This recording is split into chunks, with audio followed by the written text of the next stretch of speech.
Hello everyone, this is Bentley, and this is gonna be different. So this was the second most voted for video that you guys requested in the last community poll, which is the kind of my life out of fish. Like, who the heck am I? I put up a second poll. I've tried recording this twice so far, and they were both kind of a rambling mess. I had to actually make myself, so if I look over here, I made myself a small checklist of things to cover, so that I at least wouldn't bounce all over the place, and try to keep it kind of intact. It's a mess. It's a mess. But I put up a poll, and you guys, 80% of the votes were a completely unedited video for this. So just me talking, aka me being me and rambling. So that being said, before I really jump into this, if you're not voting on the community polls, if you're not checking out my community tab, you should totally do that, because it gives you an opportunity to share your voice, influence exactly what I'm doing, and maybe more importantly, stop videos you don't like, I suppose. Anyway, so let's get started. Who the heck am I outside of fish? I've done my fish story. I'll very lightly talk about fish throughout this video. So if you're looking for a purely fish video, I'll see you on the next one, promise. So I was born to a pharmacist, which is my mother, and a car guy, my dad. And if my name doesn't make it obvious where my name came from, that's from the car guy. My dad's side of the family are all car nuts. My dad has been restoring and working on classic cars, hot rods, and muscle cars his entire life. He is a just genius when it comes to working with metal and working with old cars. And there is a love and appreciation that is passed to me, as is obvious by my name. And if you've ever seen me in chat where I'll talk about I drive a sports car, things like that, that comes from my dad and growing up around muscle cars and hot rods. Where I drive one of the semi-new Mustang, the ones that have the kind of retro body look, and that was solely because it looked like a 60s Mustang to me, and those are my favorite look of a car when it came to things that came in and out of my dad's garage. Now, there's tons of cars I love, but maybe way down the line we could talk about cars. My mom is where a lot of the pet side of my life comes from. Now, my dad was interested in koi. He kept koi when I was a kid for a long time. He did a lot of the cleaning on the tanks, and he was interested in things like angelfish and stuff like that. But my mom is where the love of pets comes from, and really, really reinforced my love of fish. So, I tell this story every once in a while to some friends, and I'm going to tell you guys this. Bentley was not the first choice of my name. And you guys know, I'm a bigger guy. I've always been a big guy. The first choice of names would have been horrible growing up as a fat kid. And that is, my dad wanted to name me Rolls Royce. Not Royce. No. That would be simple and not be obvious that it's a car. Rolls-Royce. Imagine being a fat kid growing up with the name Rolls. I never would have heard the end of it. It would have never stopped. It would have been so horrible. But I can remember to this day, my dad still has this necklace that is a Rolls-Royce grill that looks like a Rolls-Royce grill. And he's super crazy into cars. It's amazing. Some of the things my dad has done. I'll give you some examples. He's done all these modifications to some crazy cars, some of which are very famous. And one of I would think is the coolest thing to me when I was a kid. There's this picture of my dad in an old Jaguar XJS from the 70s, and back then they never made them in convertibles. Well, he had created a modification to make convertibles out of the car. And Linda Carter, freaking Wonder Woman, had her people contact my dad so that she could get hers turned into a convertible. So there's this picture of my dad sitting in the car in the driver's seat with Linda Carter in the passenger seat when he delivered her finished car to her as a convertible. When I got a little older and had understood who Wonder Woman was and who Linda Carter was, I was like, wait a minute, why is dad with a famous person? It's just crazy thing to me. And my mom, My mom is one of the coolest people in the world. I swear she's a saint. Um, she's like, a lot of my musical influence comes from my mom. A lot of things and ways that I act, things that I approach. My general nature of like, I would rather help people than not help people and enrich myself. I'd rather enrich others. That comes from my mother. There's a very tight-knit side of my family over there. Like my whole mom side of my family was into fish.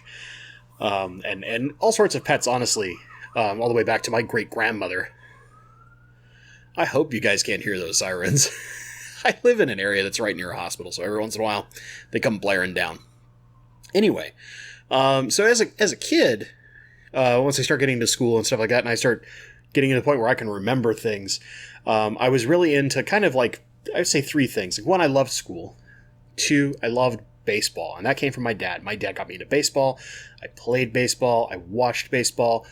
I collected baseball cards. And we'll talk a little bit more on that in a sec. And then I also loved Nintendo. Like, really loved Nintendo, and that came from my mom. My mom got me into video games when I was very young. She saw it as a way to, like, engage my mind and do something very safe. And, I rode bikes, and I played with all the kids on the street and all that kind of stuff. We, did street hockey and this, and I'll go sledding in the snow on that really steep hill at the high school and all this stuff. All those things that, like, you come home and you're missing all the skin off of your knee, bleeding and tons of pain, crying, and like, oh, Mom, help. All those normal kid things that you did back in the 80s. that was what we did. But, my whole generation kind of grew up on Nintendo, especially in my area. And not every kid had a Nintendo, but those that did, like, all the rest of the kids would go to that house and we'd all play Nintendo. And if you didn't, the other, like, thing that was really big in my life was, like, Legos. I loved Legos as a kid. I had all sorts of other, like, little toys and stuff like that, but Legos was a big thing because it allowed my imagination to run wild and create things. And these 3 things will give you some patterns later on in my life. So we go to, like, early school. I grew up a big guy. What happens when you're in grade school as a big guy? 9 times out of 10, you get bullied. You get made fun of and all this stuff, because little kids are cruel little words that are not appropriate. Sometimes kids can be cool, but a lot of times kids in mass bullying happens, as we well know today. And like, it was part of what made video games and Legos and sports so appealing to me, is that when you go play baseball, you don't make fun of anyone on your team. You band together. It teaches you competition. It teaches you, like, teamwork ethics. It teaches you sportsmanship. All these things that have become over time very important to me, or very grounded in who I am as a person, come from baseball and having been bullied as a kid. And there are a few things I like more than jerks, which is to say that I said that wrong. There are a few things I like less than jerks. There we go. I can speak English, I promise. But so as an early kid, I started collecting baseball cards, and my dad was collecting with me. Kind of, that was the thing that me and Dad did. Me and Dad, it was always baseball. Well, eventually it was like, well, we've got lots of cards. Why don't we try, buying and selling the cards at some of the shows that happen at all the malls and stuff? And so that became me and Dad's thing. On the weekends, we would go do baseball card shows. Friday nights would always be this thing where we would go down to the local pizza place. We'd get a pizza, and right next door was this local mom and pop video rental shop. For those of you who remember, you old folks that remember renting movies, and I'm not even talking Blockbuster. I'm talking before Blockbuster got real huge. The mom and pop shop, we'd always run one action flick and one comedy. And depending on how we felt would depend on which one we watched first. Most of the time, we'd watch the action first and end with the comedy, because it makes you feel good at the end of the night. It would be like, we'd have our pizza, we'd watch one movie, and then Dad would make a big old bowl of popcorn, and we'd watch the second movie. That was my Friday night. And then Saturday mornings, real early, we'd get up, we'd pack the truck, we'd go to the sports card shows, and then that weekend at the mall, we'd sell sports cards. And while we're doing this, I'm collecting stuff. I'm really into the Mariners. I'm from Seattle. I loved Ken Griffey Jr., so I have this massive collection of Ken Griffey Jr. stuff. And, this was that thing with my dad. Now, from my mom's side, she'd always, like, really encouraged games, and I got into Magic. For those of you who've heard of Magic the Gathering, I got into Magic and board games very, very young. And I basically played when Magic started in 93. And, my mom would encourage me because she saw those as intellectual things. And like when Pogs came out, I was really big into Pogs. Like, for a lot of you won't know what Pogs are, but it was a thing back in the 90s. Look it up. It was actually a cool little game that came from Hawaii, and the guys who brought it to the United States were guys that I met at card shows when I was selling sports cards and Magic cards. And so if that doesn't tell you anything, I used to sell sports cards when I was like 10, 11, 12, and I got very good at bartering and math. I've always been very, very good at math as a kid. My dad is very good at math. My mom is very good at math. It passed to me. And it was this thing that was really interesting to me. And that social interaction of bartering with people really changed who I was as a kid. I stopped being as afraid of people as you would think. So a kid that got bullied, the more and more I'd interact and realize that, like, the person with the money has bargaining power a lot of times, depending on how much a person wants to make a sale. And then the opposite way, like if somebody wants something bad enough, you don't have to discount a price a lot to get a sale. Like things like this that like become, if you think about it, for like a 10-year-old kid, that seems crazy, but these were the things I did when I was young, and they have really influenced who I am today. You get past all that, and as I start to, you get toward the mid-90s, we kind of stopped doing the sports card shows as much. My dad's car business was picking up more, and he needed time in the shop. So I got into martial arts. I'd always loved action films, and I finally was kind of old enough where my mom felt like, oh, he's not going to like learn it just to beat people up. And I started taking martial arts. So I started with Taekwondo and Hapkido, which Hapkido is a grappling-based martial art that is built to work with Taekwondo, because Taekwondo is not the best martial art on its own. I mean, you do what you do. The folks that taught us were from Korea. They were very, very good. It was not like Olympic Taekwondo and what you see where it's only kicks. But for me, it was like a way to work out. It was a way to do something fun and interesting. It was all about self-improvement. And you'll notice, like, baseball gave me a competitive spirit, and like selling cards gave me this other crazy competitive spirit. But martial arts taught me to turn that inward. And I started, instead of trying to like, I want to beat that person, I started being like, well, how do I make myself better? How do I just beat who I was yesterday, today? Or how in a month from now do I become so much better at something that I thought I'd never get there before? And that started with like doing like board breaking and things like that you do in martial arts, and doing just things that expanded me as a person as far as what I valued back then. And I got really into like fighting video games back then because arcades were big, and we're still going to like the card shows for fun. We weren't really selling cards anymore, but we were still going to some of the big ones and having fun. And arcades were in all the malls, so a lot of times I'd stop for a few minutes. Dad would talk to one of the old friends when we used to be a vendor, and we'd be like, oh, here's $5. Why don't you go play in the arcade for a little while? I'm going to sit here and shoot the S with Sig or Bob or some of these guys that we knew when I was a kid. And fighting games like Street Fighter and Mortal Kombat and Killer Instinct, these are things that I loved in the arcades. I played tons of them. And I got that competitive nature, got me kind of good as a kid, where I used to play in small tournaments and stuff like that. Now, granted, I can't play them worth beans nowadays. They're way more advanced than they used to be. But back then, when people didn't like really know as much, and it wasn't as crazy competitive as it is now, a 13-year-old kid could be really good at those games. So we get to that, and I get toward was it 1994, and there has be a couple small kind of darker spots in this. I apologize, but it's just part of who I am. My family, and my mom's side especially, we kind of lost like a member of the family almost every other year for a spurt, and the one that hit the hardest was in 94. My Aunt Beth, so my mom's youngest sister, was murdered. And as any of you can imagine, when you're, 12 and it's supposed to be Easter weekend, you're going to see family, and all of a sudden at midnight you get called up, and all of a sudden the whole family, instead of going the next day, is rushing to the other side of the state. Something feels off. And my aunt, I can remember this clearly, even though I've tried to kind of like through some counseling get rid of it. We went to the hospital and my aunt was in ICU. Well, the doctors were talking to my parents, weren't really paying attention to the kid, and the kid sneaks down the hall because like, oh, Aunt Beth's in that room right down there. I'm going to go see her, because I was too young to comprehend that being in the hospital meant something seriously bad had happened. And when I came around the room, I saw her on all the life support machines, and it really messed me up as a kid.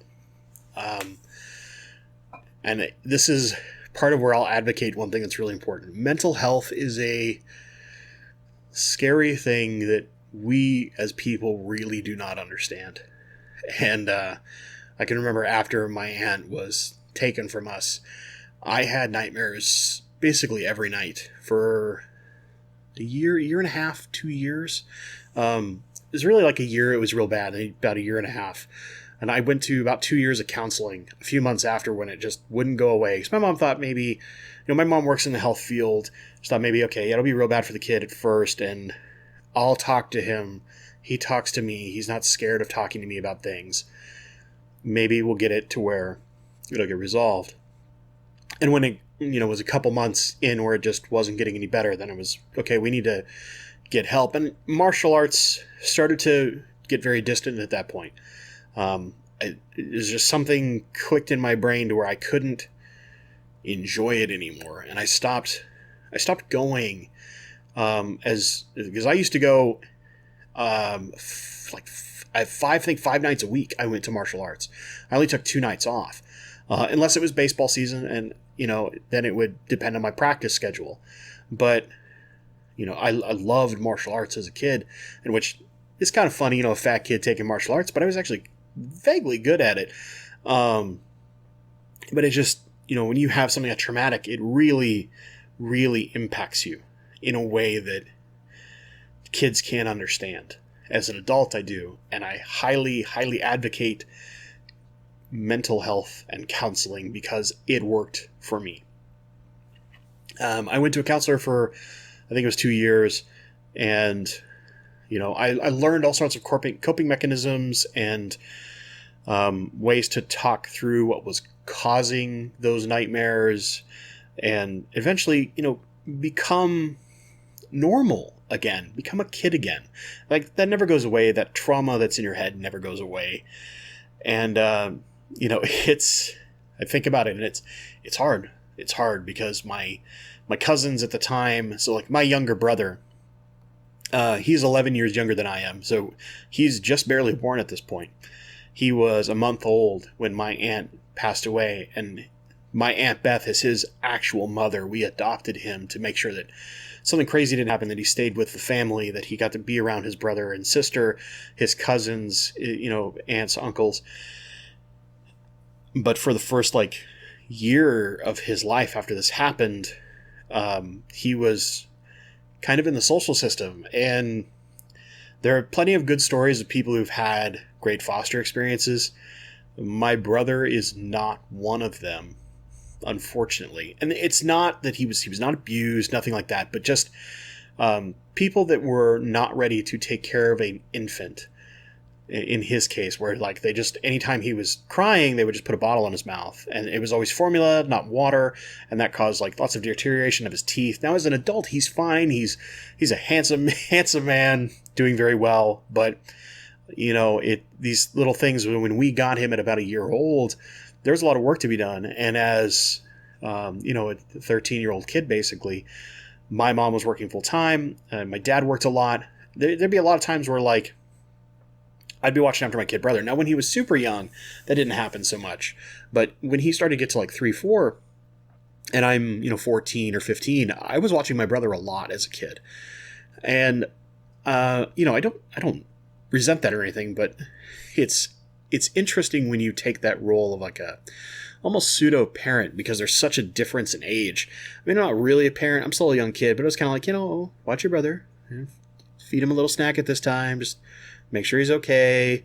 If he needs water, let him watch TV with you, or if you're playing a video game, let him watch, things like that. And it's not hard stuff, but it's these things that as a kid, your instinct is not have to take care of someone. It is, I'm going to go play. I'm going to go have fun.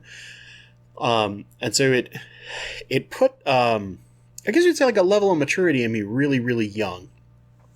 So going into middle school, you know, I started kind of needing an outlet. I'd stopped doing martial arts, toward middle school. I'd had a couple injuries to my legs. Like I'd slashed my knee open. I'd tore tendons in my ankle. And each of these had happened like right at the start of baseball season, where I'd miss like a month or 2 months of my baseball season. And as a kid, they're only like 4 months long. So, and that includes all like the tryouts and all this and then the practices and all that. And like maybe 3 months. And, you know, I'd missed tons of the season. And this is one of the things that I really loved. So as baseball starts to wane because I've injured my legs a couple of times, I needed an outlet. And one of my best friends at the time had joined this youth group called DMLA. Now, DMLA is a Masonic youth fraternity. So if you know the Freemasons or maybe the Shriners who do the hospitals and stuff like that, those are types of Masonry. I love the conspiracy theories about Masons because I think they're hysterical, because it's nowhere near what a Mason is. They're just good people, really is what it comes down to.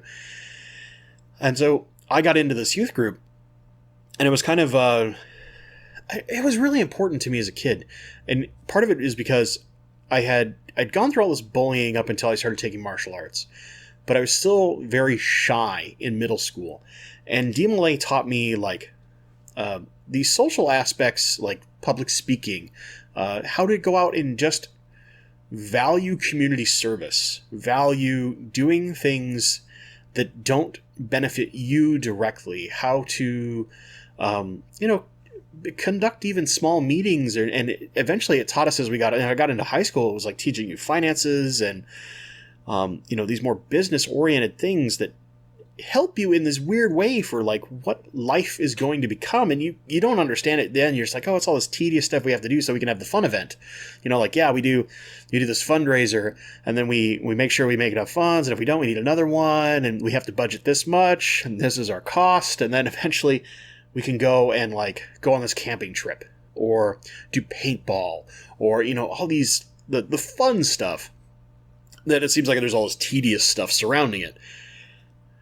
But as an adult, you look back and you realize, like, no, this is teaching you that, like, yeah, you can have some fun, but you got to work too. You got to have a work ethic. You got to treat people well. You have to, the value of networking with people where, a lot of times there's this old lesson from a professor of mine who's like, the next best job is sitting right beside you. And it's basically to value your interaction with the people you work with, because you never know that person might leave and go to a different job, and it might be significantly better. And when that opening comes up, if you got along with them well enough and you keep some minor, good, reasonable contact with them, they might call you instead of just like letting the random stuff happen that their bosses do. They might go, you know what? I know this person. They're really awesome. They're a hard worker. They get along great with us. I loved working with them before. Can we try this person? And a lot of times that speaks the world to a boss. I know in my industry currently, that means more than anything. So I started doing DMLA, and there is an aspect of DMLA where you do basically public speaking competitively. As crazy as that might sound, is all these prepared speeches and things like that. But there's a yearly convention where you're competing against all the other chapters.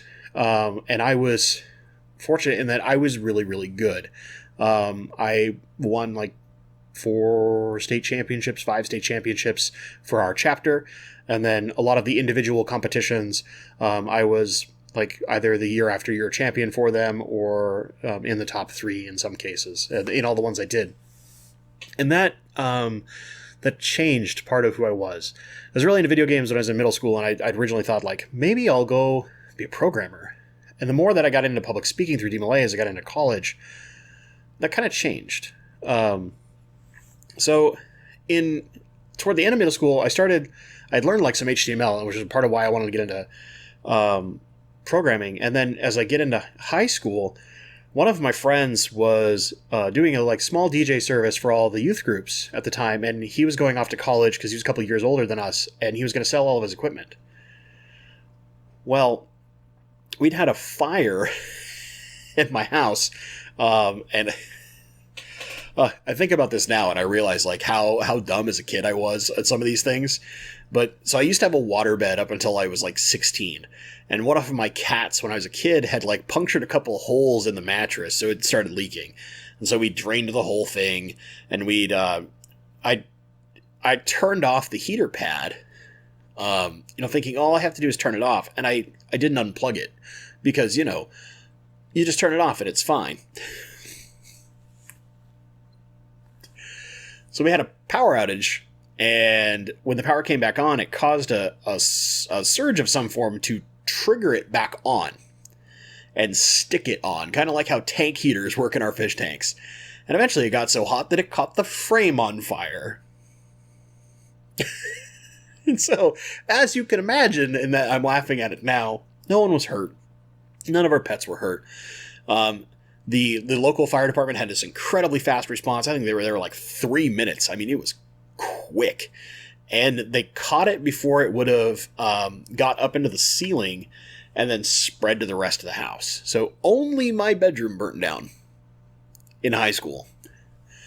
And I had gotten into records back then because my dad had a bunch of old like Elvis records and like Beach Boys and stuff like that. And because that was what he was really into, right? He was born in the late 40s, so that's kind of his jam.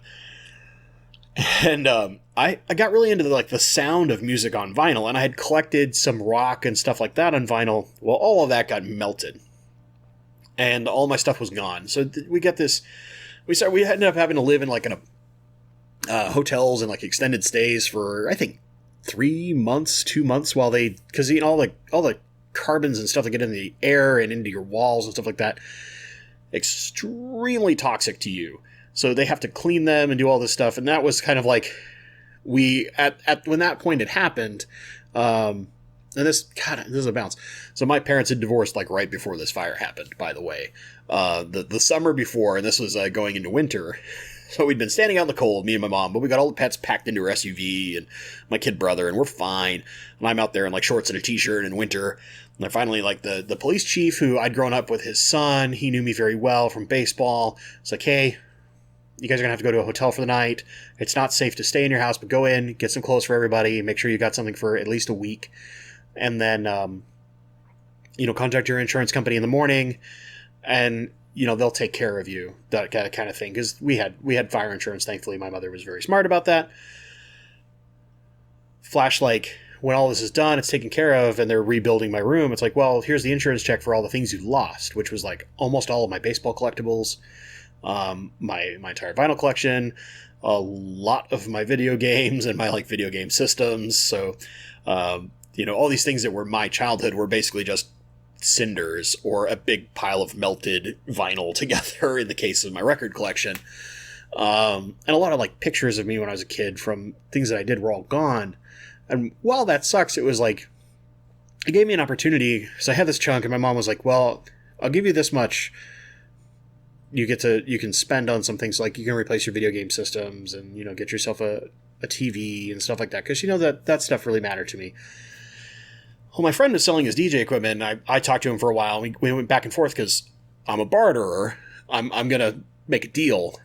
And we finally agree on this price that he's like, if it's for you and you agree to take over these gigs that I have set up that I volunteered to do for free for these youth groups, and you volunteer to do them for free, I'll sell it to you. So I go and I talk to my mom and I get permission to buy all the equipment. And this starts my interest in radio, in that I owned my own mobile DJ service.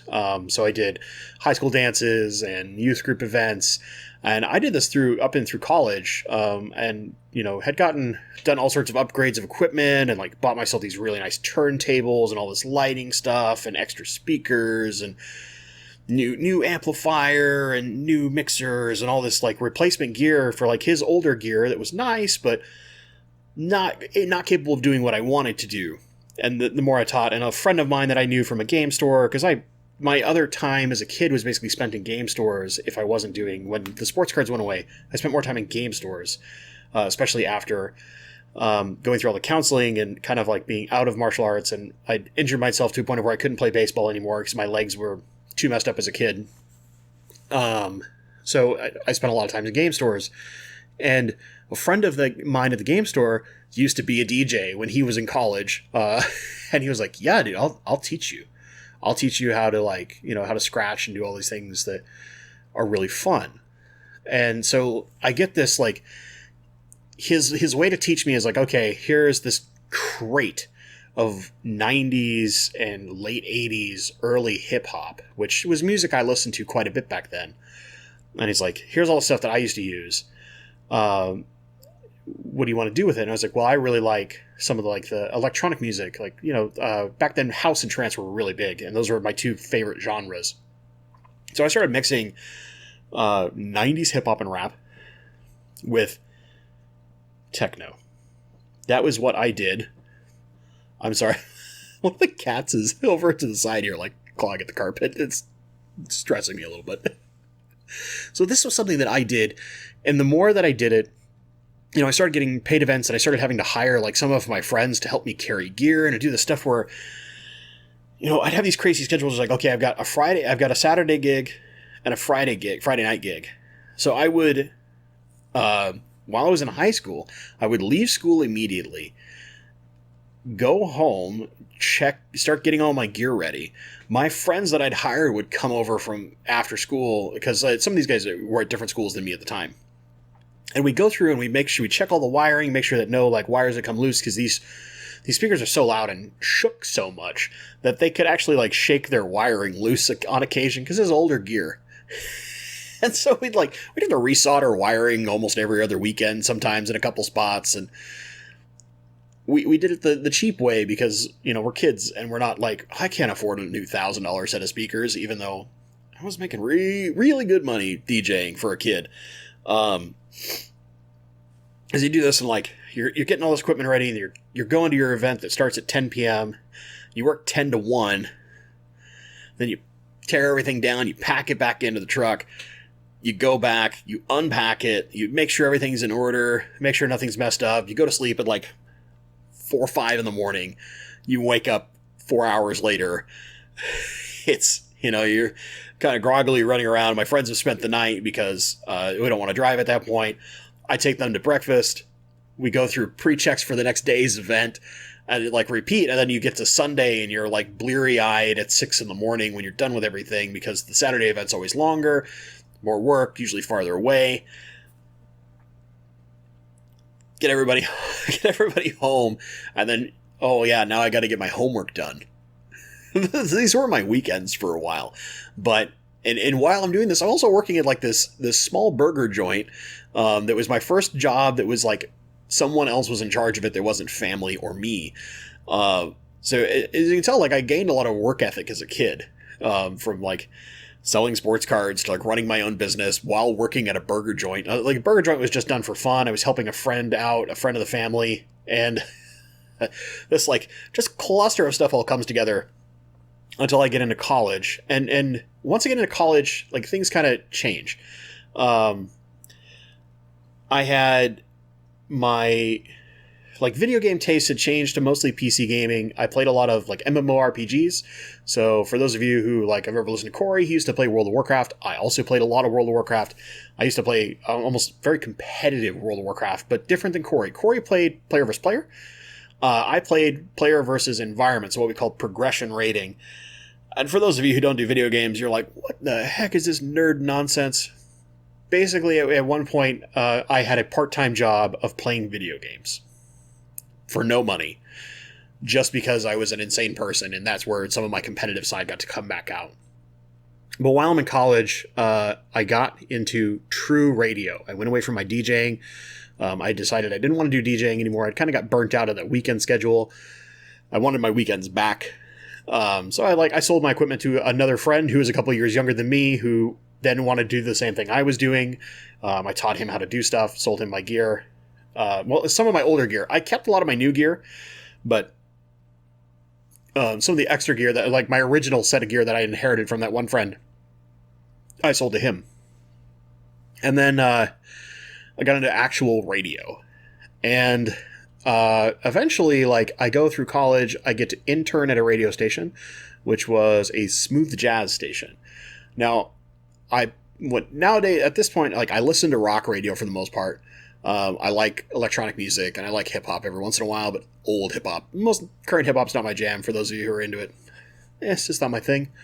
But I went to work for smooth jazz, and at first, when I got my internship set up, I was like, I don't know if I'm gonna like the music, but I liked the people that worked there when we went on our tour of this radio station, and it just seemed like the people were fun, and that it would be an interesting place to work, and that maybe I could work my way into the pop station or the rock station that were attached to this place, because they originally didn't have interest in me, and I didn't want to work for the bigger stations that were owned by like Entercom and Clear Channel in Seattle, which in hindsight was so dumb because those are the stations that wanted me and would have had me in rock, but I wanted to work at the one that was closer to my house because I was still, my younger brother was still fairly young. I was still helping my mom do stuff because now that she's divorced, she's working a ton. And I would be like picking my brother up from school and getting him home and making sure, he's okay and things like that. So I wanted to be closer to my house so that on the days I did work, I could get home faster and make sure my brother was okay.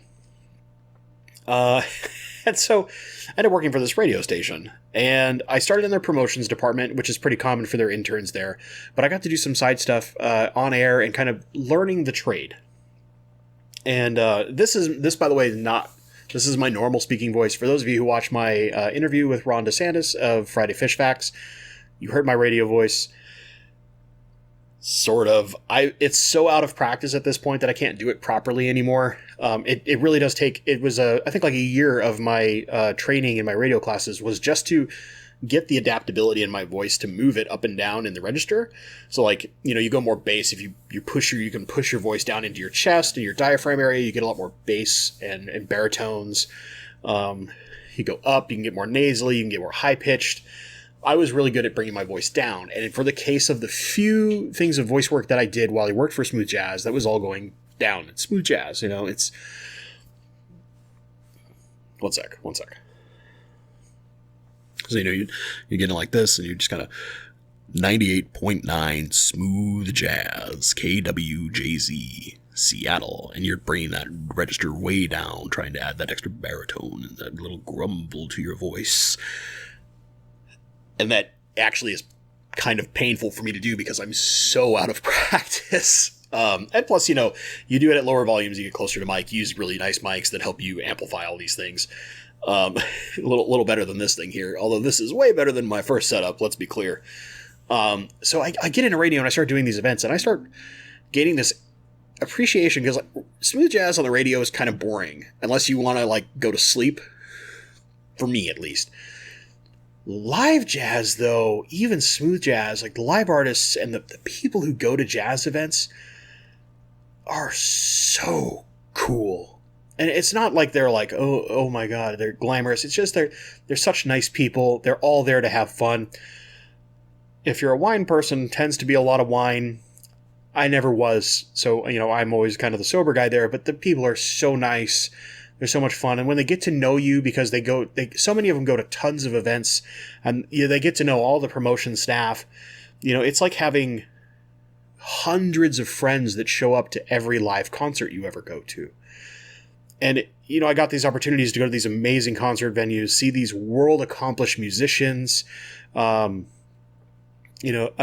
you do any jazz at all, guys like Dave Koz, Chris Boddy, I think it might be actually Bodie. I think it's how it's supposed to be pronounced, but yes. Hi, cat. I'm sorry. One of the cats is in the room and I didn't know. But I got this insane appreciation because they play, they have fun, they riff, they go off the script of their original song and they have fun in everything. And it's just this environment that you would never expect from what is primarily older people. And it's like we're all just kind of sitting in chairs, relaxing like it's a lounge with this incredible live music, these incredibly talented musicians who they get live and they play and they have fun and they just go out and go crazy. And I've never, like I've been to rock shows, I've been to some hip hop shows, I've been to all sorts of like different techno DJs that I respect.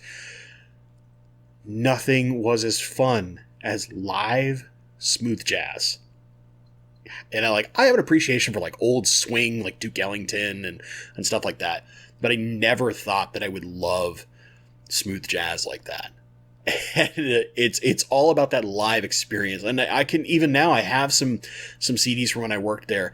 And when I put them in, I don't hear the song that is played on the recording. I hear the live version. And I hear the differences. And it's like my brain just has it hardwired, that every time I hear that song, that pre-recorded thing just goes away and I hear it live because of that, how great that experience was. And it's just unreal to me at times. So I finished my internship, and eventually my boss at the time decided he was going to move on to a different radio station. And so they temporarily had me take his job while they were interviewing for the full-time role. Of course, I interviewed for it. Someone a little more qualified got the role, and to be honest, she deserved it. She really did. She was great. I got to work with her. I did some volunteer work. Well, I got paid, but it was like case by case. For some of their big events, they would hire me to come out and help them out.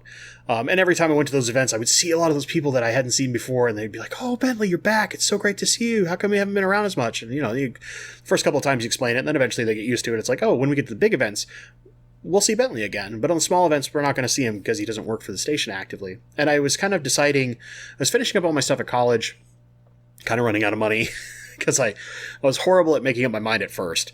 And I got to the point where, I'm sorry, I'm trying to keep this cat entertained so it shouldn't get too loud. See, this is why I said, are you sure you don't want me to edit this thing? You guys asked for this. But so I was finishing up some school stuff, and a guy was coming up from Bend, Oregon, who managed a bunch of stations back then, who was hold on. Hey, you, go, quit clawing at my leg because you want attention. I'm very sorry about this. Anyway, so a guy was coming up from Bend who knew my teacher, and my teacher apparently had been really puffing me up. And he comes up to talk to me, and he's like, "Yeah, so we'd really like to bring you down to our station and start you out as a board op, which you're doing all the grunt work. You're not really on-air talent. So like when phone calls come in, you're taking the phone calls for the radio station. You're changing the volume song to song. You're prepping commercials, things like that. This is the technical side of radio. That's the grunt work. It's the grunt work, and it pays minimum wage. Part-time. And this was an eye-opener to me, because I had thought, like, well, radio's a thing, like, once you get in, you should make some okay money, right? You should be a living wage. And then I find out, like, no, you're going to be working part-time. I'm trying to get rid of this cat because she's clawing at my leg just to get attention. Go, you pain. I'm sorry. And so I kind of like took a step back, and he was like, so, we'd love it if you come down. We can't really give you any help for moving expenses, and we can't find you a place to live. You're going to have to figure that out on your own. But we'll start you, at this, which was minimum wage, and we'll guarantee you at least 20 hours a week, and it'll probably be more like 25. It's like, I can't live on that down there. And he's like, well, yeah, you'll probably have to get a part-time job while you get it, but, for probably 2 years, it'll be like that, and then you'll probably get a full-time. And I was like, oh, okay, well, when I get full-time, what should I expect my wage to be? And he's like, oh, you'll still probably be at minimum wage. Plus, you'll get some small raises for your time there. And I remember this just straight face to me, and I just went, well, I'm going to have to think that over. And I guess he was surprised because he thought like I was just going to jump the gun at this. And I'm not trying to toot my own horn, but I've always been a smart kid. And obviously having done like sales as a 10-year-old, the money wasn't adding up. And it's not that I don't love radio, but I want to be able to live a life, not like live on ramen hoping for a chance. And the reality was like, I would probably work for minimum wage for 10 to 15 years, hoping for one shot. And if I blew that one shot, it is just over, and I have wasted 10 to 15 years of my life. And I sat with that information for about 4 hours when I got home after that day talking with him. And I basically made the decision right then and there that I was going to finish my current radio class, and I was going to go find a job at a call center that paid more money. I was going to go work customer service on a phone for more money than I would in radio, which I had spent 2 years in college working on. And it was a little soul-crushing. Just a little. But I ended up working with a friend of mine at this online flooring retailer called iFloor. And in this period of time, I started there in customer service, which, you got these people dealing with like several $1,000s worth of flooring. When something goes wrong, they get really angry. I'm not a person who likes being screamed and yelled at or called names. As someone who was bullied as a kid and eventually got out of it and had kind of taken on this persona after martial arts where it's like, I'm not going to take S from anybody. I don't have to. I'm going to treat you like a good person, and if you don't treat me like a good person, there's going to be a problem. And, it's not that I started fights or anything, but more that just like, I'm either A, going to walk away from you, or I'm going to square up. I'm a big guy. And when a big guy squares up and, lets his voice get a little deep and angry, people tend to back down. It's the best defense mechanism in the world for you big fellas out there. Pro tip. But I started there, and eventually I was not very happy doing the customer service stuff. And I'd been talking to my boss, and he was like, we got this other stuff we can move you into that you're really good at writing, and we need somebody to take over all of our like financing based stuff and our credit card chargebacks, and that requires a lot of writing and research, and you tend to be good at the research side of stuff, because a lot of times we'd have to like track down information to find out why some customer's order wasn't arriving properly, and calling shipping carriers and calling manufacturers and all this stuff to figure out what the heck is going on. I swear this cat is gonna be the death of me. You know what? I'm gonna do one edit just to deal with this cat. And then we'll be back to our normal scheduled program. Okay. Sorry for the edit. So anyway, let's get back to this. So I get transferred to this role, and I start finding all these problems where, how do we prove that the person who's applied for financing is the owner of the residence we're going to ship these things to? Because we'd seen a couple fraud cases before. So I started creating all these anti-fraud policies. I got very, very good at the chargebacks, which, if you're not familiar, let's say you get really angry that you're not getting a refund on an order, and you do a credit card chargeback. The credit card company will file the chargeback to... My light ran out of power. That's how long I've been talking. I have this little LED light that runs on USB power, and it just ran out of power. Video is going to be a little less good. Remember, no edits. Oh. So you'll send this letter off, and it comes back. And my job was basically to provide all the evidence that proves that my company was in the right. It feels kind of scummy doing it, but when you get really good at it, you kind of like it, because it's like, I'm winning. And then you're like, well, but sometimes people do it for the wrong reason. A lot of times people are not getting the answer they want because they wanted that thing that they were told ahead of time before they bought the thing, that it's, hey, this is on back order. It's going to take at least 6 months, probably 9 to get. Oh, yeah, that's fine. And then a month later, they're like, well, where's my floor? We told you it's on back order for probably 6 months at a minimum, more than likely 9. No, that's not what they told me. And we could look in the notes of the order, and it says, like, informed customer, blah, blah, blah. Inform them again. They agreed and made the purchase. And you get these, like, you feel bad because, yeah, this person's got to wait, and they probably put a lot of money into this, but at the same time, it's like, you knew about this when you made the purchase. Just because you chose not to think about it, I don't know that I feel bad about it. I'm doing what I'm supposed to do for my job, for making not a lot of money, but that's how they happen.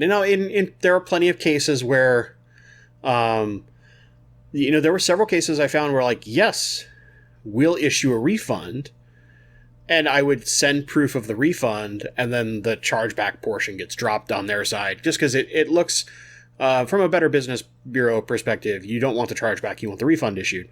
And sometimes things slip through the cracks. You have humans operating these things. Nothing is perfect. So I get really good at this, and I'm writing all these things, and they see these rates going up that they weren't used to, and so some of the executives at this small company, it was about, I think, 50 employees at the time. That sounds right. Start looking at the stuff that I'm writing, and they were very impressed with what I was doing. And so they talked to the new guy who's in charge of marketing, because he was been looking for somebody to write a lot of the advertisement stuff that they did via email and a few other places. And so they reached out to me and said, hey, do you want to train somebody to do what you're doing and go work in marketing? I have no marketing training at this point. I've done one class in college that I did it as an elective for fun. And that's where I learned that lesson I said earlier. Your next best job is sitting right beside you. And I kind of was like, well, yeah, that could be fun. And I was getting a little bored with the chargeback stuff. And, there's the personal morality side of it kind of like wears on you some. No matter what, no matter how many times your company is actually in the right, you still feel bad for people if you're not a jerk. And so I move on to doing marketing. And this gets tied in with merchandising. Shout out to Tails, just chilling up there. And I really, all of a sudden, flourished. This is where a change in my mentality as a worker started. I used to be that person who I'd walk in and, how you doing today, Bentley? Yeah, not bad. And I got into this role where we had this office in the Philippines, in Manila, who did all our overnights, customer service, and a couple of our graphic artists worked there. It's just very common in call centers to have them elsewhere. We chose the Philippines over, say, India or China, because the CEO and owner of the company, before they started getting some investment, his wife was Filipino, and he knew he could go out there. He'd been in the Philippines several times. So we have this office out there, and that's where our two artists are. And the biggest problem is that the person who's doing all the digital advertising it takes like 3 weeks to get the stuff he wants done. So a lot of times they have to reuse the same graphics for a long period of time, and that's not what they want to do. So my boss at the time talks to me. He's like, hey, do you want to try taking over the digital stuff and like affiliate marketing and doing the creation of that stuff? And he's like, sure, that sounds fun. I have no clue how any of it works. And he's like, okay, well, go talk to Brian, and Brian will show you what he's doing, and that'll help him because he's got probably too many things on his plate right now anyway. Because basically marketing back then was me, Brian, and the guy who was in charge, who I swear didn't do anything. And eventually he got fired and let go, proving he didn't do anything. But so I go and I talk to Brian, and he explains what's going on. And at the time, there's the schedule for the guys, guy and gal, is Isabel and John. Wonderful people, awesome artists. It gave me an immense respect for working with artists by working with them. They worked like a 2-hour overlap of our schedule. So the very end of our day was their early morning.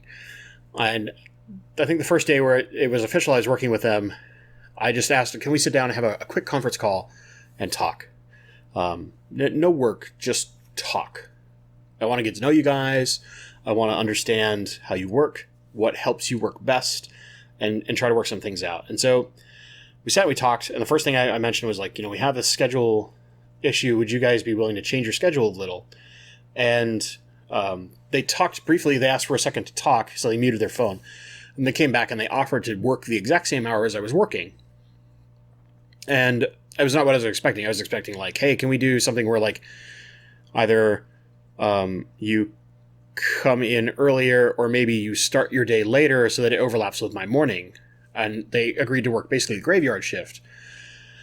Which at first I was like, are you sure you want to do that? We can just do it as a tester for a while and make sure that you like it. And they were like, oh yeah, well, Isabel has kids. It's actually easier for her to work that shift because she can take care of her kids in the morning and then rest while they're at school, get them taken care of, and then come into work. And I was like, oh, well, okay, as long as it works better for you guys, perfect. And the biggest problem became communication, is what I learned, is that the guy doing it, with no shade thrown at him, he was super busy doing like 3 people's jobs. So it makes sense.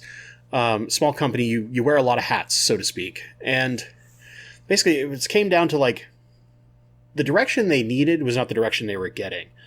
And so I worked with them, and within 2 weeks, the time it took to get all the art stuff done went from 3 weeks to 3 days.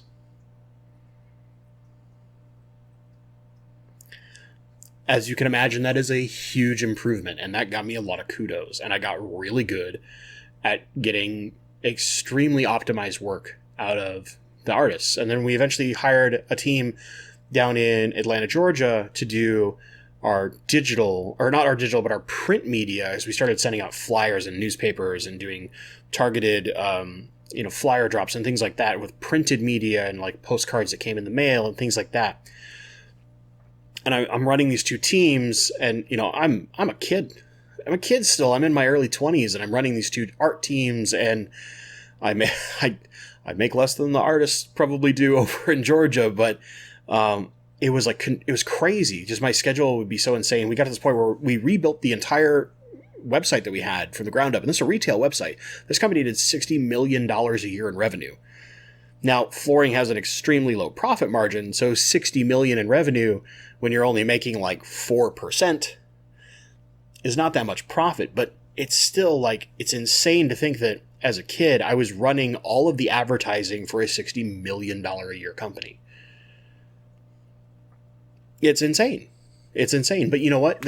I loved it because I would come in, and I had this like, this rhythm, this way where I was working with this person, and this quick, okay, here's what I need, shoot them this information, come back to me in 4 hours with 3 ideas, just basics, and then we'll pick one and we'll start tweaking it and working with it. And then, okay, now I've got conference calls with the people in Georgia, we've got to work on this, then I got to talk to the merchandising team that I'm kind of affiliated with and start getting all the products I need for this next sale. Then I've got to talk with this person over here. Now I've got to have a conference call with all the sales force real fast to explain what's coming up. It was chaos, and I loved it. Oh man, I loved it. I used to call it controlling chaos. And the whole time then we're rebuilding a website. So now I've got to split my day between writing all of the content. Something like 80% of all the written content on this website was done by me. And eventually it included a blog, and I was the one who's writing this blog on top of all my other duties about flooring, answering questions about wood floors. I know more about a wood floor than any human being who doesn't work on wood floors should ever know.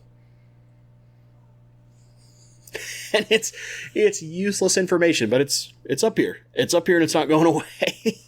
But this was like my life for a while until 2008. And in 2008, for those of you in the United States, the housing market just fell apart. And if the housing market falls apart, people who sell wood floors don't have jobs anymore. And our company, who was trying to push to go public and become a public company, lost all of its funding and almost immediately went bankrupt because all the investors just pulled out. And we needed, I think, like 3 more months before we could make the new proprietary product line that we were working on live, which would give us better profit margins for ourselves, make us more sustainable, and then help those overhead costs of all these people when we're trying to force ourselves public. They'd added on all these kind of executive level and middle management level people that we couldn't afford without the investors. So I found myself December 2nd, 2 days before my birthday. I'm born on December 4th. Without a job, going home at, having a conference call company wide at 9:30 in the morning to tell us all we're going bankrupt and only a select number of you are going to keep your job long enough to wholesale off everything we have left, and then we're done. So some of you will keep your job for about another month, and the rest of you, this is your final day. Pack your stuff, you're gone. I've never dealt with that before. I'd never dealt with, I was young. I'd worked at burger joints. I'd worked at a GameStop. I left when I wanted to leave. I didn't just suddenly be told, you don't have a job. All the stuff that you've worked hard on is over.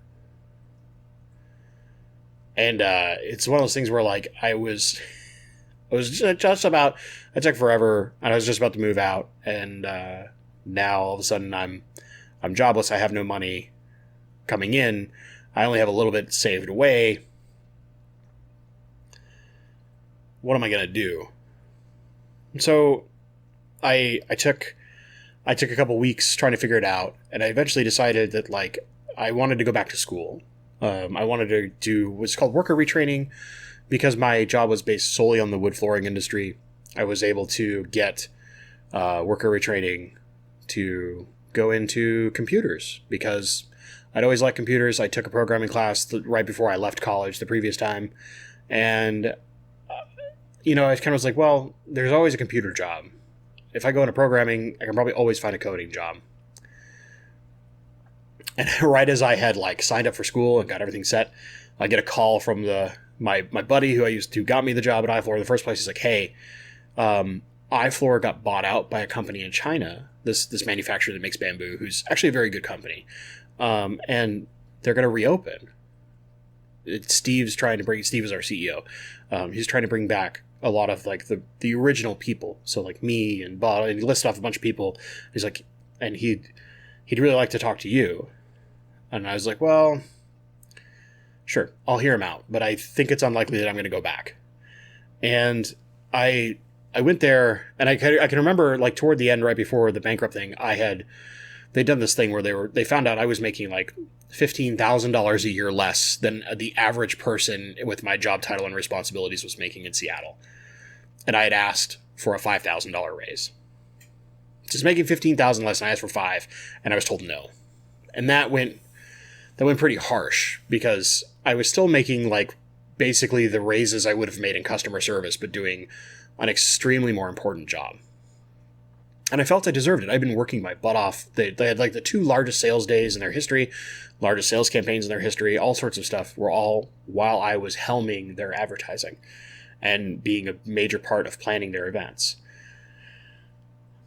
And so there's this little bitter part of me when it was all shut down that, I didn't want to go back. I didn't want to go back, but, maybe it'd be different.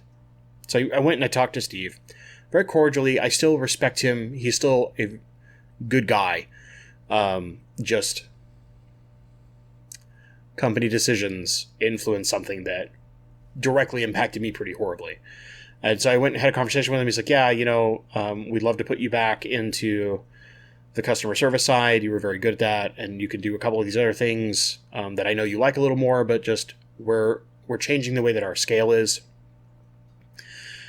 And excuse me, my throat is, like, super dry.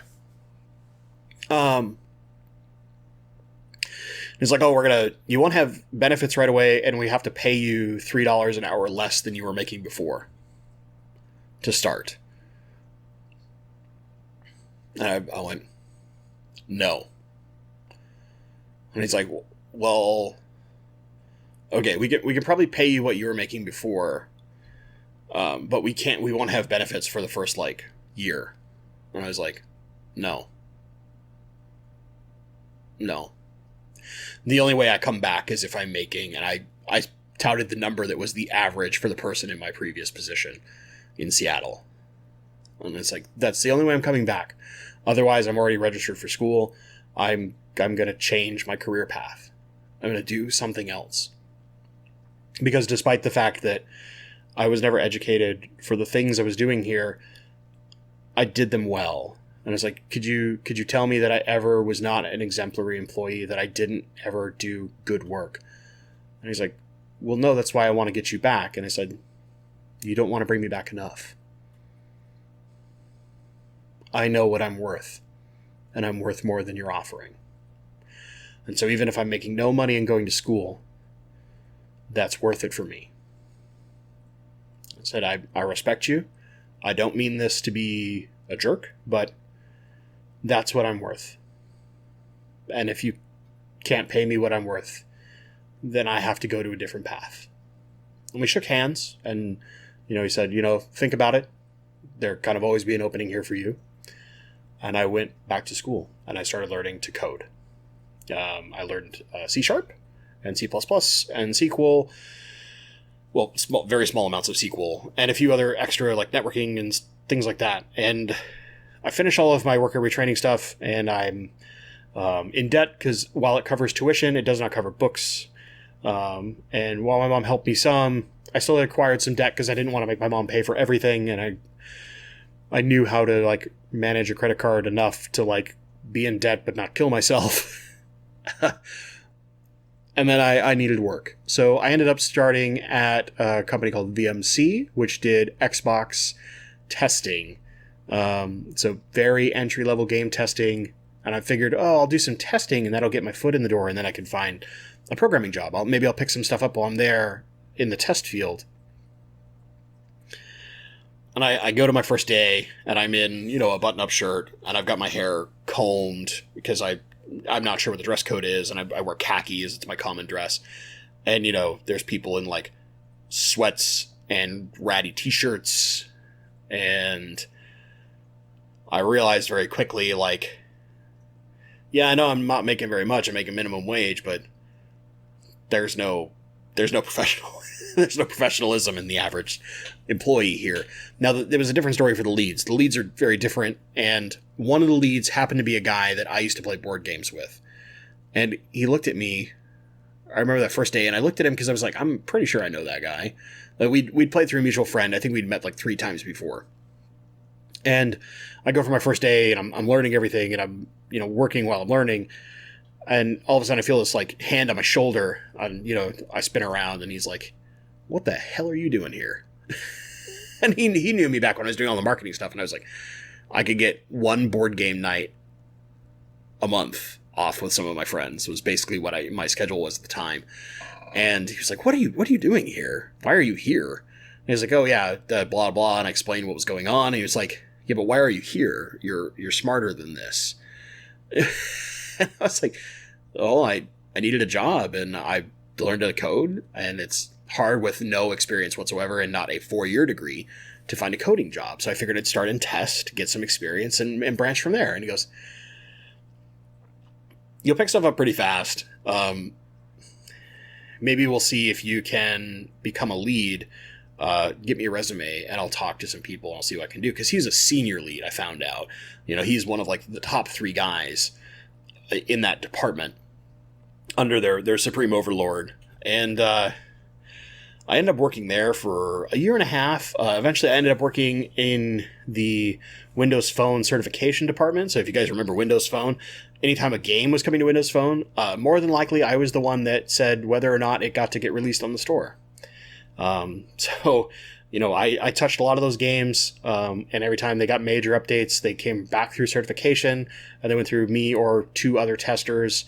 And then eventually, like, I got made a lead and did some stuff until I was finally kind of got the bigger opportunity. And during this time, like, I learned, like, I don't know that I necessarily want to be a programmer. I actually really like testing. This is fun. I'm breaking stuff for a living, or something is happening and I get to play detective to figure out why and to get all this information to give it to the developer so they can fix it. And it became this really enjoyable thing for me. And so I often like to say that I break software for a living. And that had started to become my thing. So I go through this, and I started I eventually get a job at Microsoft on a team doing work for Ford primarily. So there's the Windows embedded team, which does Windows CE or Compact Edition. And this is designed for lots of small devices. And like, if you've ever been in a Ford or a Lincoln, the little infotainment system that's like you do your climate control and your navigation and all that, that all ran on Microsoft's Windows CE. It's a program that runs over the top. They don't necessarily control the sync, which is what that's called, but it runs on our operating system. And our biggest client was Ford, and we actually were doing a lot of the work at the time on their Sync Generation 2 and Generation 1. And so I learned a ton because this is automated test work, and I'm doing the work of like 100 people at once, where I've got this lab full of thousands of devices and machines, and they're all this beautiful coordinated orchestra where one person is doing this insane amount of work every day. And I learned so much, and I got to work in this environment with these incredible people, like my boss, Anna, who'd been working for Microsoft for 30 years, who'd been there when Steve Ballmer, the CEO at the time, was like just this crazy screaming guy across the hall from her back in the DOS days. I mean, this is how long she'd been working there. And she'd hired the guy who was her boss, but she loved what she did so much she never wanted to go higher. She loved being on the ground, working in test. She never had aspirations of being some great manager where like her boss did. And he'd been hired by her, and he was phenomenal, all about like making sure that we were enjoying what we were doing. And if we had good ideas, listening to them and implementing them. So I got this opportunity to shape and change how that department and that services division, because there was a division at the time called engineering services, changed and modified how we did our work and made it better, more efficient, faster, less failures. I got to directly influence. So if I saw something that would happen maybe once every 2 weeks, I could go to my developers on my team who I sat right beside and go, hey, I keep seeing this problem, and here's what I do to fix it. Can we automate this? And be like, yeah, we could probably automate that. Go talk to Anna and write up the proposal. So they're short proposals, they're email basically, and then a short face-to-face meeting explaining what's going on, explaining the value proposition, like why it matters to change this so that manual work goes away so I can focus on this other thing, right? That's more important. And then having that go, okay, well, in 2 weeks we have free time, so we'll put it into that like sprint, which is usually a 2-week block in the tech industry. So part of what's called agile, if you're not in the tech industry, it sucks. It just sucks. Sometimes it's great. Sometimes it sucks. But it was my ability to just constantly influence change and make things better. And, after 4 years, I kind of automated myself out of the job when finally, like, they had to pare down a lot because budgets had changed. And eventually Ford was like, well, we don't know that we need all this work anymore. And it was like, you're using it constantly. But they're like, oh, we only release 2 things a year. Why do we need a full year of support? Shouldn't we only do it twice a year? And it's like, that's not how software testing works. That's like if I told you as a software engineer how to make a car. You're taking a car mentality and trying to do software. That's not how it works. But you can't, it'd be like if I were as a fish person saying like, well, don't you just add salt to your cat? That's how you cure that problem they have where they're with the fleas, right? What? It's stuff like that, right? So I'm out of the job there. And at this time, while I'd been working there, I'd started getting into Twitch streaming and a little bit of YouTube for gaming. So if you watch the Friday Fish Facts thing, he asked me about this, where my channel started out doing gaming in really small amounts, where I built videos to teach some friends through some basically blogging and forum sites how to do things better. That competitive side of me always wanted to be better and better at what I did in my video gaming side, which, I play less and less video games now, but I still play with a group of friends. I still play an MMORPG called Final Fantasy XIV. And, I'd always done really good at what I was playing. So I used to make guides on how to do what I was doing.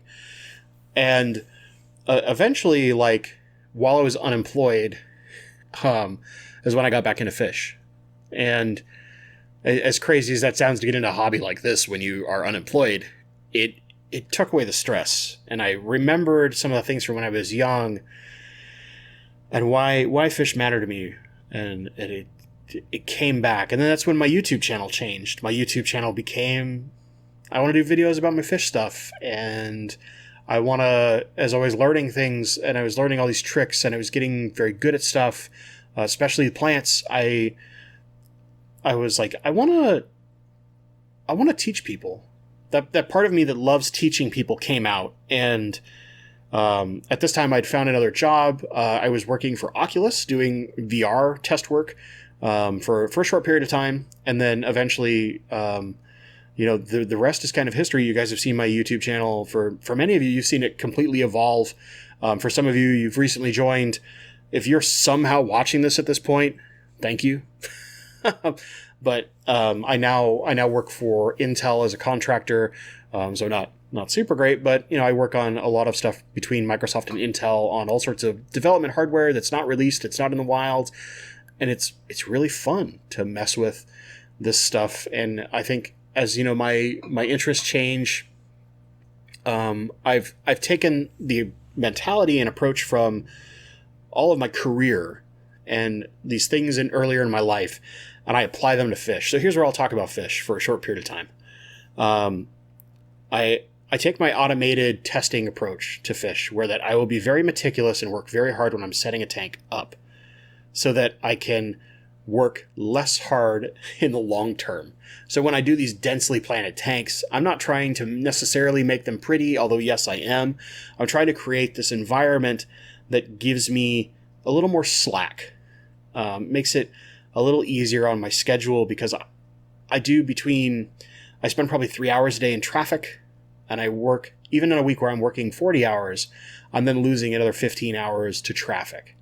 It's an hour and a half basically each way. I get lucky, it's only an hour some days. Oh yeah. But I mean, think about it. Think about how much time that is that I lose that I could be doing fish stuff or YouTube stuff or editing or whatever, or just sitting down for a dinner with my significant other. These things that you as you get older, or more importantly, when you have less and less free time, they mean so much more to you. So that gets you. Let me make sure I didn't miss anything on my list other than kicking the cat out. Yeah, I think I got it all.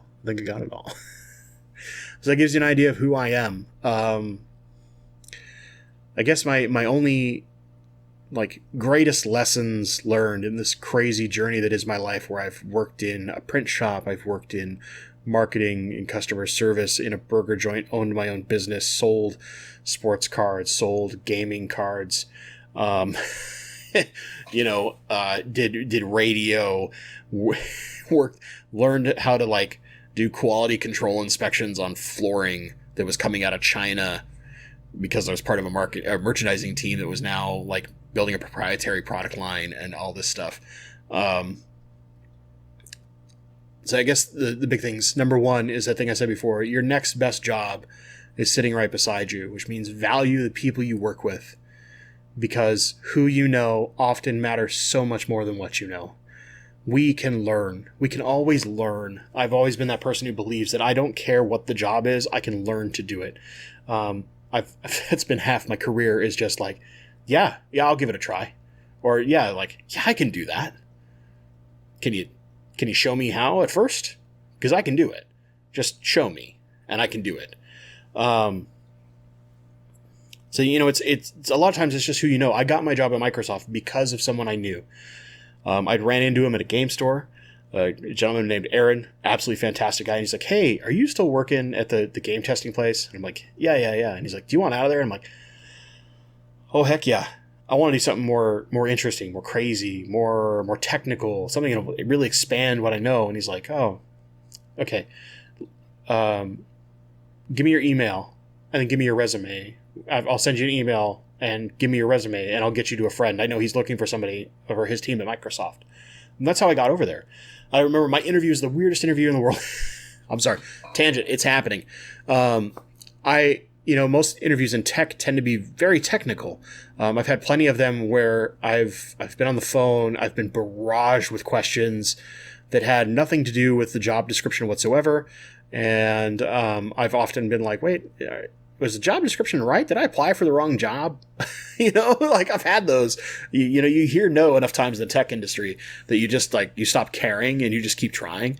But I remember I sat with my boss, Anna, who still to this day is one of my, I guess you say work heroes, just because she's such an awesome person, and the way that she ran her team, I think is what every manager should strive to be. And my current manager is a lot like that. He's awesome. But she talked to me for 45 minutes. No questions, just talking to me, telling me what they do. And, every time I saw something that was kind of similar to what I was doing, I would kind of like, oh, that's kind of like this and blah, blah, blah. And because I was like, this is too weird. I feel like I'm not being asked questions and I'm not sure that this interview is going well because I'm just being talked to. Then she gets to the end and she asked me 3 questions and I answered no to all 3. So my instant head is like, oh no, I don't think I have this job. I just answered no to the only 3 questions this gal's asked me in almost an hour. And we started walking out and she's like, oh, here's the members of the team. I'd like you to meet them. And it's like, we're being cordial, like introducing the guy that we're going to kick out of the building. Like, oh, here's the people you might work with. And we get to where, and she's like, oh, before we go, let me show you this one test bench we have over here that'll show you like more simulating a full cockpit of a car, kind of. And we look at it and we start walking out and she's like, so I think we'd really like to have you on the team. What? It's like, yeah. So, and I was like, I'd really like that because I wasn't sure if it was like the cordial, like, yeah, it'd be great to have you here. Okay, bye now. We're gonna interview some other candidates, and I was like, yeah, I'd love it. And a few hours later, after everything was done, I'm at home and I'm like, man, I think I blew that interview. I think I'm going back to VMC working for dirt. And I get this call from the agency that I was technically contracting with, and they were like, yeah, so they'd really like to start you on the team. The question is, how soon can you start? And then there's some negotiations that happened about my salary. And it was like, what? And all of it was like, as crazy as it sounds, because I had got introduced basically as someone that they knew, it wasn't like, does he know exactly what we're doing? It's just like, we're going to make sure he doesn't panic as I tell him all the stuff that we do. And as long as he doesn't panic, we'll teach him. Because of someone I knew. Someone who vouched and said, no, this guy's smart. Or this guy's a good worker. Or this person's just will do the job. Can do the job well. Your next best job is sitting right beside you. Has nothing to do with fish, does it? Nope. So here's something that does have to do with fish. Always be meticulous setting things up. When you're putting things together, be as meticulous as you can. Take your time. Do it right the first time so that you don't have to go back and fix it. Again, so much of I think my best experience comes from working in automation, but there's other things working back in radio where it's like, take the time to do it right so that you don't have to do that much more work in the end fixing it. Be meticulous up front so you can be lazy later. Do it right the first time.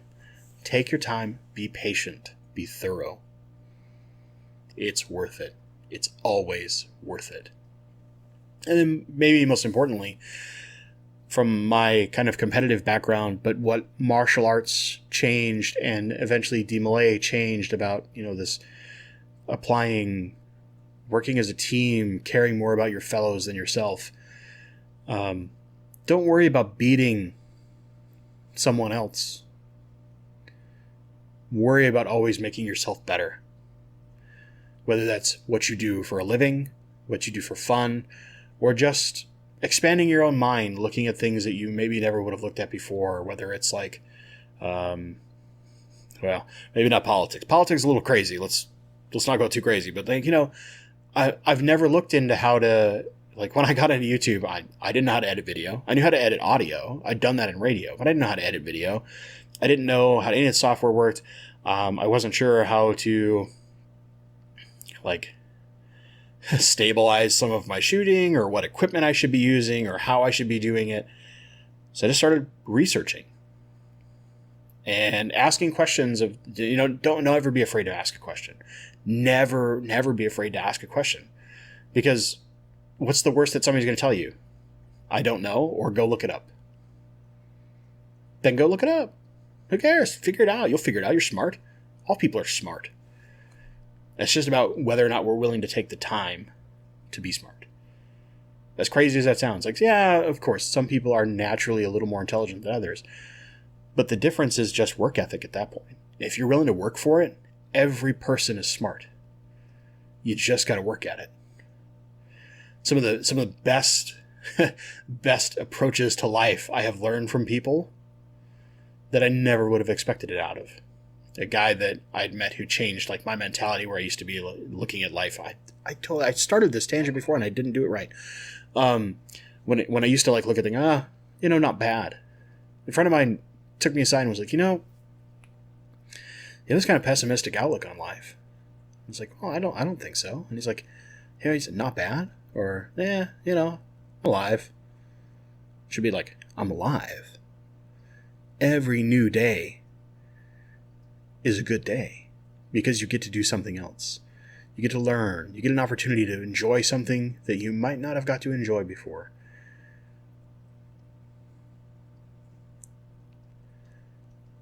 That changed my world. That small thought changed my world and how I approach things. And that's part of what influenced my career, in that I went from that person who's like, not a bad day, to like, I can do this.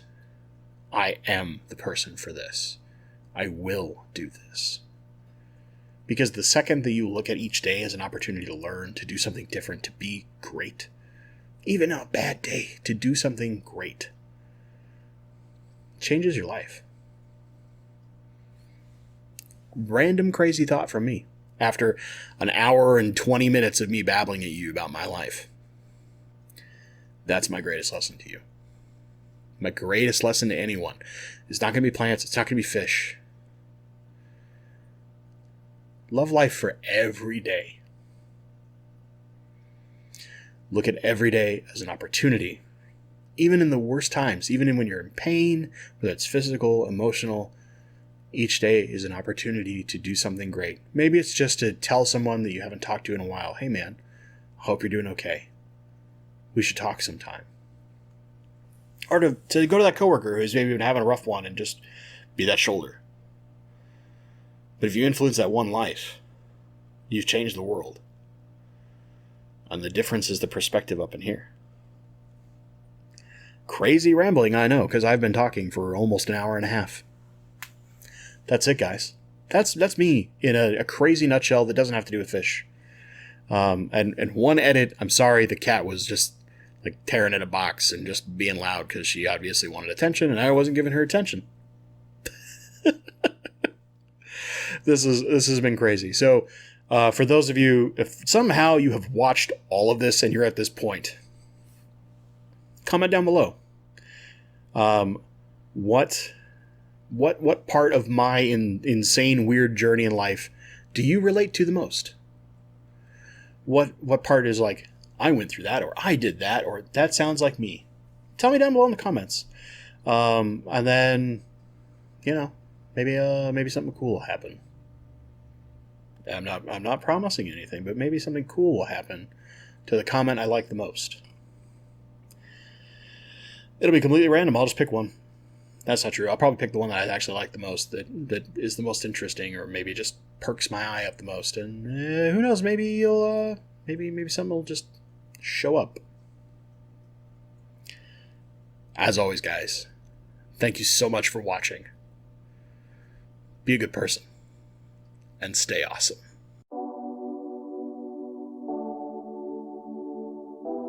I swear this cat is gonna be the death of me.